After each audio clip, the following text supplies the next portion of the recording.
পদ্ম গীতার কাছে হাত জোড় করে অনুরোধ করে আর বলে যে উকিল দিদি তোমার কাছে অনুরোধ করছি, তুমি প্লিজ দয়া করে ওকে অ্যারেস্ট করে নিয়ে যেও না। গীতা বলে তোর বর নিরপরাধী হলে আমি নিজে ওকে বাড়ি ফিরিয়ে দেব।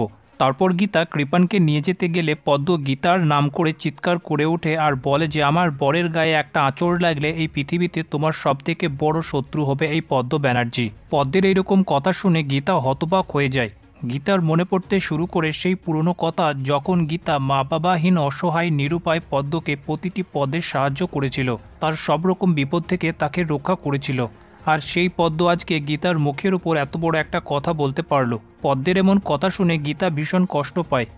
গীতা বলে পদ্ম আমি তোর জন্য যা করেছিলাম তার আমাকে তুই এই প্রতিদান দিচ্ছিস?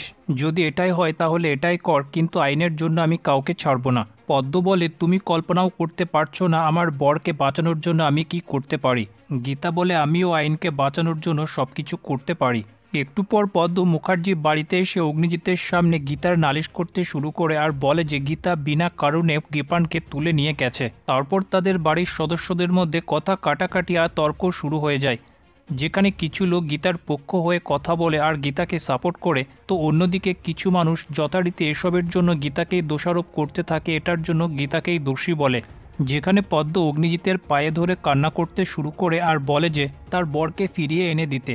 অনেক কষ্ট করে সে সংসার পেয়েছে, সে তার বরকে হারাতে চায় না।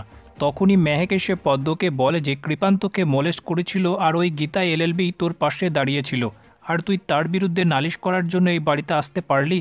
যে তোর জন্য সারা শহরের সাথে লড়াই করেছিল, তো তার বিরুদ্ধে কি করে কথা বলতে পারছিস পদ্ম? অগ্নিজিৎ বলে ঈশা, এলিন আর মেহেক, তোমাদের তিনজনকে বলছি তোমরা তোমাদের মুখ বন্ধ রাখো। আমি পদ্মর স্বামীকে বাঁচাবো, সেটা কথা দিলাম। অগ্নিজিৎ গীতাকে ফোন করে বলে কৃপান ব্যানার্জি আজ থেকে আমার ক্লায়েন্ট, ওর গায়ে যেন কোনো রকম হাত না ওঠে। যতক্ষণ না ওর ক্রাইম প্রমাণ হচ্ছে তুমি ওকে দোষী বলতে পারো না। তারপর তাদের দুজনের মধ্যে চরমভাবে তর্ক আর কথা কাটাকাটি শুরু হয়ে যায়।